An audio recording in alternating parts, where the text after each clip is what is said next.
はい、皆さんこんにちは。今日はちょっと長い動画になるので、早速本題に入りますけど、みんな、もし同時に2つの未来、いい未来、悪い未来が見えてしまったら、どのように生活しますか？そのいい未来に向かって行動を起こすのか、あるいはね、その悪い未来を見て絶望して何もできなくなるのか。今日はそんな2つの未来をある出来事をきっかけに体験した人物の話を紹介していきたいと思います。木内鶴彦さん。彼は小学校の図書室の片隅にあった一冊の星のことを書いた本を見つけて以来、星とはどういうものなのか、彼の中でそんな疑問はどんどん大きくなっていきました。そして毎日田んぼの土手に寝転がり星を見ていたんです。ますます星について惹かれている木内さんは、ある時子供の科学という雑誌に虫眼鏡で作る望遠鏡という記事を見つけ、当時高価だった望遠鏡を自作することにしました。そしてその望遠鏡を作り上げることに成功した木内さんは、みんなとね、その喜びを分かち合いたくて、担任の先生と相談し、夜みんなで学校に集まり交代しながら星の観測をすることにしたんです。めちゃくちゃアットホームでいい先生ですね。そして望遠鏡で初めて月のクレーターを見て、あることに気づきました。ウサギがいない。俺これウサギ見えたことないよな。みんな逆に見えたことあるんですかね？先入観とかなしで。まあ木内さんはウサギがね、いるもんだと思っていたんですけど、後日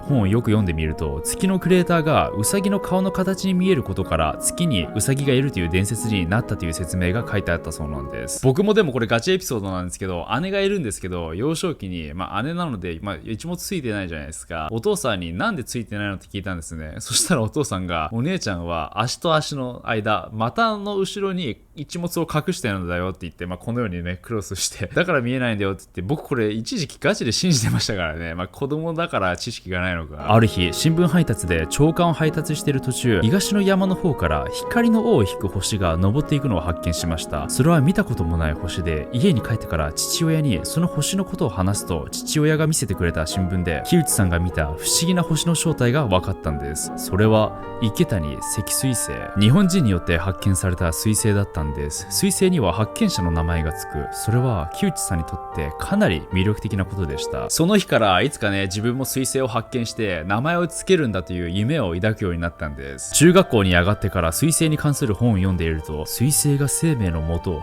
運んできたというようなことを書いてある文を読んだんですね。6歳の時に星を見て、なぜ自分はここに存在しているのか、人間とは何なんだろうという疑問を持っていた木内さんにとって、この文はかなり興味深いものだったそうです。そして宇宙はどこまでも行ったらどこにたどり着くのか、今ここにいる自分とは何なのか。木内さんの胸の中にあり続けたこの疑問は、数十年後ある経験をきっかけに答えへと近づいていきました。飛行士になりたいと思った木内さんは、日本なら航空自衛隊に入れば飛行士になれるだろうと思い、航空自衛隊へ入隊しました。いや、行動力がすごいよね。みんなね、何かになりたいと思ってもなかなかね、世間体とかいろんなことを気にして実行できないじゃないですか。なりたいと思ったらすぐに行動する。素晴らしい。航空自衛隊に入隊して木内さんが22歳の時、それは突然起こったんです。当時ディスパッチャーという飛行管理の仕事に就いていた木内さん。ディスパッチャーは自分のミスが大事故になるという結構神経を使うハードな仕事だったんですね。そして1976年3月、職務中に急激な腹痛に襲われたんです。そのまま動けなくなっているところを他のクルーに見つけてもらうことができたんですけど、次は腹痛が治ったかと思うと、今度は異常に腹部が張ってきたんです。そこからすぐさま病院に行きましたが、検査しても原因は分からず、疲れ果てて寝て起き、翌日72キロあった体重は42キロまで落ちていたそうなんです。なんと一夜にして脱水症状とか臓器の機能の低下により30キロも落ちたそうなんです。そんなこと本当にあんの？そこからはもう痛みが全身を包み、意識も朦朧としていくしかありませんでした。医師も手の施しようがなくなり、木内さんの両親にもって1週間であるということを説明したんです。不思議なことに、医師は木内さんから離れたところで両親に説明していたのにもかかわらず、木内さんからするとまるで耳元で説明していたような、はっきりとね会話の内容が聞こえたそうなんです。そこから木内さんの心に死というものが現実となって迫っていきました。翌死の間際に走馬灯のようなものが見えると言われていますが、木内さんはまるで過去を遡るように記憶が蘇ってきたそうです。そして自分が死ぬという、全てが消えるということに対して恐怖したんです。しかしもって1週間と言われ4日経った頃、そもそも死ぬというのはどういうことだろうと考え始めたんです。死とは無になることだと決めつけていた木内さんは、宇宙はビッグバンから生まれたという言葉を思い出したんですね。宇宙は無から生まれたとなると、宇宙ができきる前に無の世界があったように、死とはその無の世界に戻る、そういうことかもしれないと木内さんは思ったそうなんです。そして無の世界が存在する可能性に大きな希望を持つことができたんですね。無に希望を持つってすごくないですか？普通無に絶望を感じますもんね。この世界は物質の世界であり、それならば物質のない世界こそが無の世界なのだろうと、そんな考えをしているうちに木内さんは気が楽になっていき、無の世界に行くのが少しだけ楽しみになっていたそうです。ここから死を受け入れる心の準備ができてきたんです。これって完全に意識の世界、精神世界の話ですよね。確かにね、そう考えると死というものはそこまで怖くないのかもしれない。そして運命の7日目の朝、最後の検査を受けることになった木内さんは、検査が終わる頃には急速に意識が薄れていったんです。そしてそこから現実とは違う世界を体験していくことになったんです。どのぐらい時間が経ったか、意識が戻ると木内さんは真っ暗な場所でぬかるみを這いずり回っていました。それはかなりリアルな感覚だったそうなんです。しばらくすると遠くの方にかすかな一点の光が見え、その光を目指して進んでいくと、それはどうやら洞窟の出口のようでした。洞窟から出ると、そこは一面の草原の薄暗い場所で、さらに奥に光る場所が見えたんです。その光へと進んでいったんですけど、草原を歩く、裸足で草を踏む、湿った土を踏む感覚は夢ではなく現実だと思わせるものだったんです。光にたどり着いたと思うと、そこは大きな川でした。三途の川ってやつですかね。木内さんもそう思ったんです。三途の川を渡る船を探し始め、小舟を見つけた木内さんはなんとか川の反対側までたどり着くことができました。そこで喪服を着た女性に出会い、鶴彦、お前は何しに来たと言われたんです。答えられない木内さんに女性はついておいでと言い、焚き火のような光の場所へと連れて行ったんです。そこには木内さんが中学生の時に亡くなったいとこが立っていたんですね。当時のままの姿だったいとこと親族のことなど世間話をしていると、女性がこれから素晴らしいとこへ行くからついておいでと言い、また女性についていくことになりました。明るい光が見える小高い丘を登ると、向こう側にチューリップによく似た金色の花が咲き乱れ、丘を降り始めると甘い香りとともになんとも心地よい風が吹いてきたそうです。しかしふと見ると、目の前にいたはずの女性がいなくなっていました。すると急に木内さんの意識は病院のベッドへと戻っていったんです。意識が戻りましたけど、体がピクリとも動かない状態。ナースコールを押そうと探し、それに気づいたね、お母さんがナースコールを握らせてくれたんです。しかしその瞬間、木内さんの心臓の脈が止まったんですね。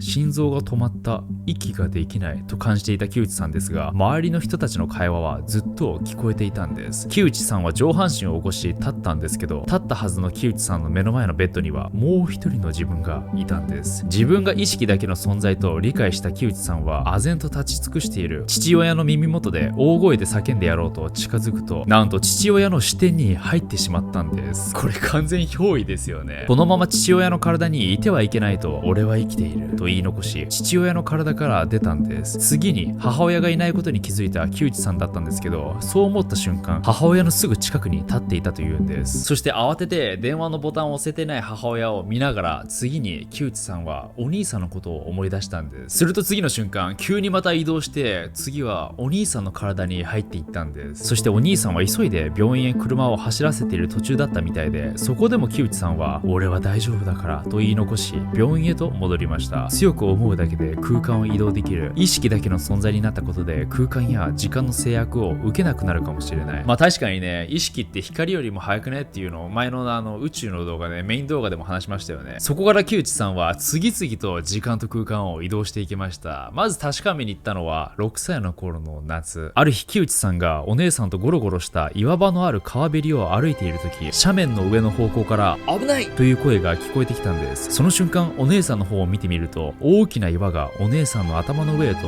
落ちてこようとしていたんですね。木内さんは慌ててお姉さんの背中を押したんです。なんとかお姉さんに岩が当たることは防げたんですけど、木内さんがお姉さんを押したことで、お姉さんは1メートルほど岩場を滑り落ち、怪我をしてしまったんですね。その様子を見ていた木内さんのお兄さんは、木内さんがふざけてお姉さんを押したように見えたらしく、木内さんが危ないと聞こえたという話は信じてもらえなかったそうなんです。その場面に戻ってきた木内さんは、その時聞こえた声の主を探すことにしました。そして声が聞こえただろう場所へとたどり着いた時、下の方であの瞬間が近づいてきたんです。そう、お姉さんの上に岩が落ちてくる瞬間です。そしてその瞬間、木内さんは思わず叫んでしまいました。危ない！そして目の前で幼い自分がお姉さんを押したんです。そう、声の正体は木内さん自身だったんです。完全にインターステラー、娘にメッセージを送ったパパやん。あとなんかハリーポッターでも似たようなシーン確かありましたよね。その光景を見た木内さんは一旦病室に戻り、過去に行くことができるならば未来にもね行くことができるんじゃないと思ったんですね。ただ未来の思い出ってないじゃないですか。なので未来をねただ強く想像することしかできなかったんです。すると次の瞬間、畳が敷き詰められている大広間のようなところに木内さんはいたんです。そこでは中年の男性が30人ほどの若者たちに何やら話をしていたんですね。その場所は由来ある場所のようなところで一本の掛け軸がかかっていました。その掛け軸は何かの見取り図のようでもあったそうです。そしてよーくその中年男性の顔を見てみると、それは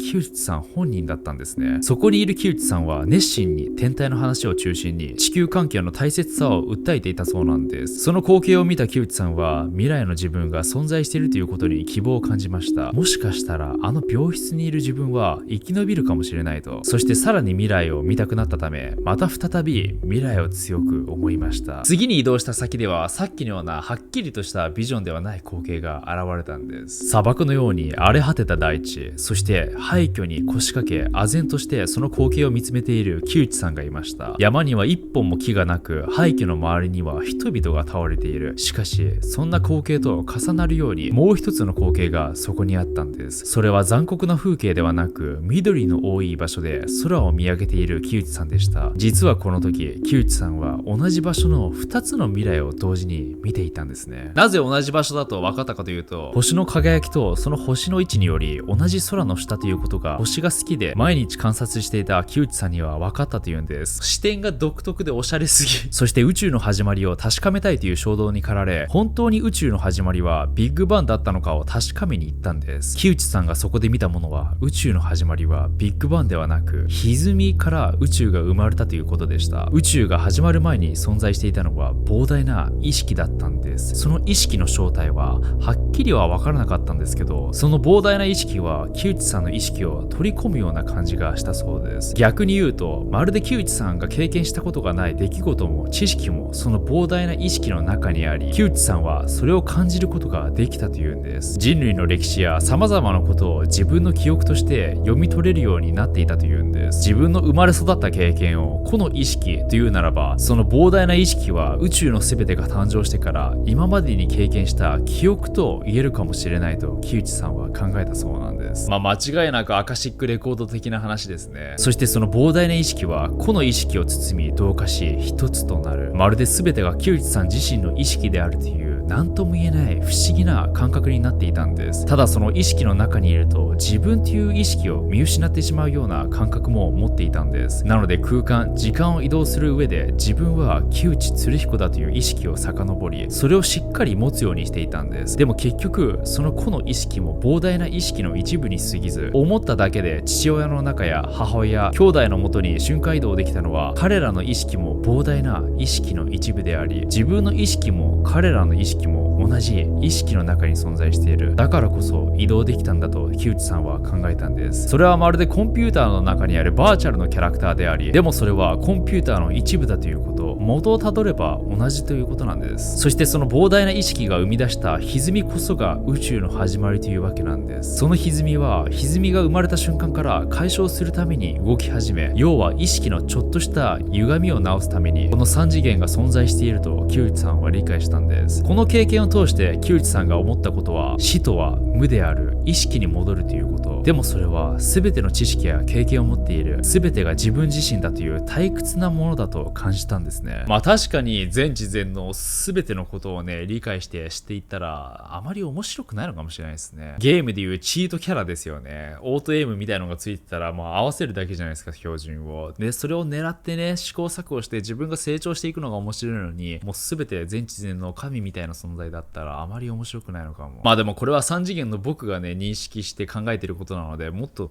深いと思いますけど。なのでこの世界を生み出した歪みは、そんな膨大な知識を持つ意識が暇つぶしのために作ったゲームだったのかもしれないと。そしてその歪みはいつか解消するということ。木内さんはその解消の日が来るまで膨大な意識が作り出したゲームの中で、いかにこの地球という惑星のバランスを長く保ち続け、エネルギーを維持し生き続けることができるかというのが人類の役目だと考えているんです。もう一つ木内さんが過去で見たものがありました。太古の地球。まずそこにはあるはずのものが存在しておらず、地球の歴史は今の歴史学の常識とはかけ離れたものでした。なんとそこで見た人々は地上ではなく地下で生活を送っていたそうなんです。でも原始的な生活ではなく、今の文明よりもさらに高度な文明だったんですね。その頃の人々は地上は自然のものと認識していたそうなんです。なので生活圏が地下にあったんですね。それでも地下で全てが賄われるわけではなかったので、地上に上がることもありました。しかしその時の移動手段として道路や線路といったものは作られておらず、自然を破壊しないように空中を移動していたそうなんです。そうまさにこれが UFO のような乗り物だったそうです。人々はその UFO のようなものに乗り、動物そして恐竜たちとも共存していたといいます。しばらくすると人々は文明の進化により地上に生活圏を広げていました。それは草しか生えないような山岳地帯で植物を育てたり、砂漠地帯を緑に変えるためだったそうです。こうやって当時の人類は繁栄していったんです。しかしそんな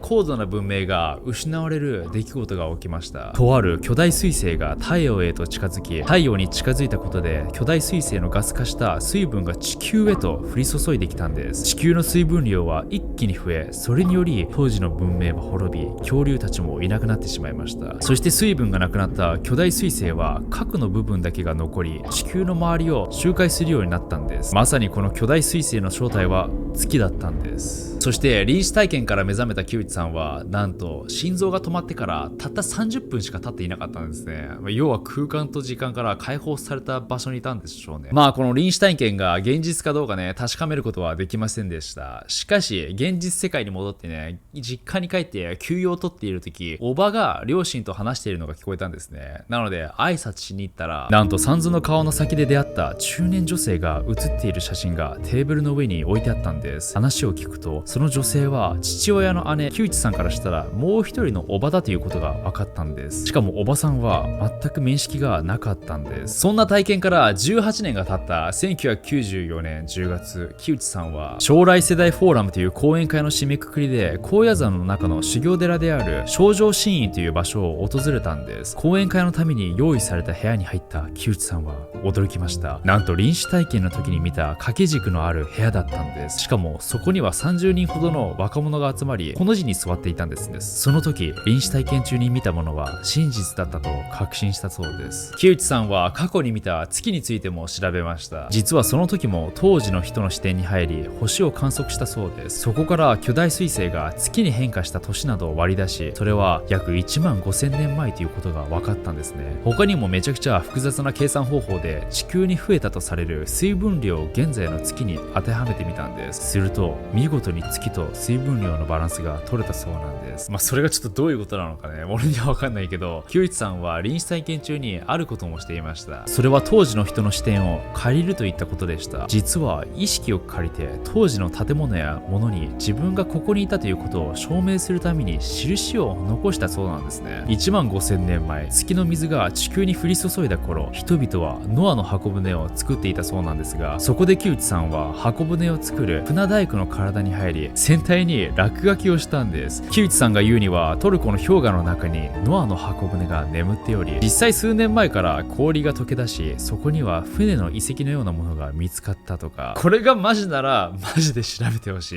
実際なんて書いたんですかね。他にも3500年前、スサノオの時代には出雲の剣の製製所にいた鍛冶職人の体に入り、2本の大小の剣を作っている時に持ち手の部分に北斗七星の刻印をしておいたんですね。そして現店内に戻り友達と電話している時、友達が古い剣のペアを手に入れたと言っていたんです。木内さんはその剣が自分が刻印した剣だと感じたので、友人に持ち手の枠を外し鉄の部分に刻印があるはずだと伝えました。すると電話の向こうからは興奮気味にあったと聞こえてきたんです。これ本当？いや疑いたいわけじゃないけど、ちょっとすごすぎないかい？その当時の人々の体に入ってしかもコントロールすることができる。めちゃくちゃ楽しそう。みんなだったらどの時代のどこに行きたいですかね。こんな感じで臨死体験中の出来事がどんどん現実味を帯びていったんですね。ただそうなるとやはり死後の世界、この臨死体験を通じて死後の世界はとてつもない退屈な世界です。全てが自分であり何の疑問もない世界です。それは辛くも苦しくもない世界です。ときめきも喜びもない世界とも言えます。この世には様々な制限があります。でもだからこそ自分の能力を目いっぱい使って生き延びていくことがとてつもなく素晴らしいことだと気づいたのですと木内さんは語っているんです。いやめちゃくちゃ素晴らしいこと言いますね。僕もそう思います。いや死後の世界はわかんないけど、みんながね自分の能力を精一杯生かして、素晴らしい体験をすること、いいことじゃないですか。また木内さんからすれば人間とは進化の最終段階で生まれた生き物であり、その人間の役割は様々な生態系のバランスを管理するためだとも言うんですね。他の動物ではできない砂漠化した地域に植林したり畑を作ること、そのようにして緑を増やしていくこと、自ら学習し物事を考え発想し想像する能力、それが必要だということを木内さんは臨死体験中に地球の歴史を見て膨大な意識から読み取ったんです。それ言われちゃったらえげつない説得力ですよね。誰も地球の歴史なんか見たことないし、いや俺も地球の歴史見たい。それ以降木内さんは自分の見たい未来を実現するために活動し始めました。その活動の中で木内さんが再発見し、長い間行方が分からなくなっていたスウィフトタットル彗星が2126年地球に再接近した際、地球に衝突する可能性があると分かったんです。その彗星が地球にぶつかれば原子爆弾の17000倍にもなると言われているんですね。となると地球上の生滅が絶滅してしまう。この危機を回避しようと1994年12月に世界中の天文学者や専門家たちによる世界会議が行われました。そこで彗星を軍事力を使い回避させるという案にヨーロッパの植物学者が異議を唱えたんです。まず地球に彗星が衝突するとされる約100年後まで地球は残っていないと植物学者は話し始めました。それは2011年には世界の植物が一斉に枯れ始めるといったことだったんです。なぜなら都市開発が進むにあたって夜なのに昔よりも明るいという現象が起きているから。これにより植物が昼間光合成をして夜は休むというサイクルが崩され、植物がストレスを感じ弱ってきているということなんです。確かに光害という言葉があるように年々光は植物にとってストレスになっているのかもしれないですね。これは光害とはまた違うんですけど、実際アフリカでは2005年から2017年の間で特に大きく古いバウバブの木が次々と枯れていったんですね。もちろん古い木だから自然に枯れていったと思いがちなんですけど、実は普通バオバブってだいたい約2000年以上生きる木なんですよ。これがたった12年という短い期間でなんと 70% 以上のバウバブが枯れてしまったんです。枯れた原因はまだ分かっていないんですけど、科学者たちの見解では気候変動が原因ではないかと考えられています。植物が一斉に枯れ始めるというのはやはり何かしら僕たちの作り出したエネルギー産業による影響が原因なのは間違いないですよね。そして彗星衝突についてもちょっと現代の話なんですけど、実は今年の4月19日、地球から5700万 km 離れた位置に地球衝突コースに乗った小惑星が発見され、2021年10月20日に地球へ落下すると予想されました。と、これは現実ではなく、オーストラリアのウィーンで開催された国際天文学アカデミー2021年惑星防衛会議において NASA 主導で行われた小惑星の地球衝突シミュレーションのシナリオなんです。この架空の小惑星は 2021PDC と名付けられ、専門家たちはこの 2021PDC を回避するために様々なシミュレーション会議を合計で3回も行ってたんですけど、結果はどうなったと思います？なんと現状では落下半年前に気づけても小惑星に対しては人類にはほとんど打つ手がなく、残念ながらこのシミュレーションでは人類は悲惨な最後となってしまったんです。てかやっぱ映画とかでもそうですよね。そのことが起こるまで一般市民には知られておらず、裏でこそこそ専門家たちがこういったシミュレーションとかをいろいろ研究しているっていう、ただまあ現状では起きてしまったら助かる可能性は低いと。まあ今の技術ではそうかもしれないけど、未来では分からないじゃないですか。なのでその先はまさに木内さんが見た砂漠化した世界なのかもしれないんですよね。それでもそんな未来を変えるために木内さんは世界のあり方についてね、もう少しいい方向に向かえるはずだと考えているんです。命あるものは本来互いに尊敬し合うことができる存在だと私は信じています。なぜなら全てになっている役割が違うからです。命の循環を守るという本来の目的に立ち返った時、無駄な人は誰もいません。その人でなければできないことが必ずしもあるんです。自分の能力を生かすことは生きる喜びそのものです。そして自分が生かすことが結果として命の循環を守ることにつながっているのです。自分の能力が何なのかまだわからない人もたくさんいると思います。でも心配することも焦ることもありません。やりたいと感じたことをいろいろ試しているうちに、人は必ずそれに巡り合うことができるようになっています。何が自分の才能なのか判断するのは実は簡単です。能力が発揮できた時、あなたはそれまで経験したことのない喜びや楽しさ、そして充実感に満たされるからです。ですから自分がやってみたいと思ったことは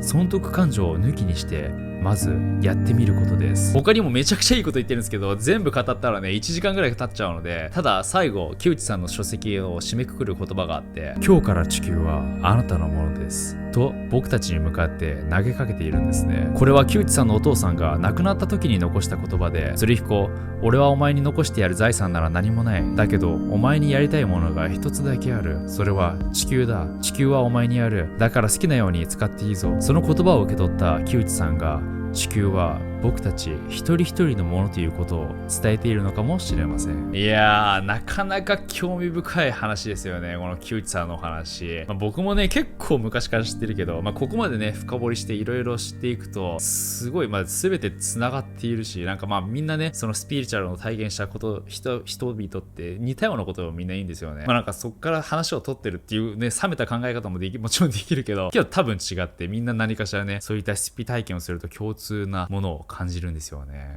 この世の真理なのか何かわからないけど、みんなはどう思いますか？木内さんの体験談。興味深いのは間違いないと思うけど、いろいろな意見をねみんな聞かせてくれ。それでは皆さんご視聴ありがとうございました。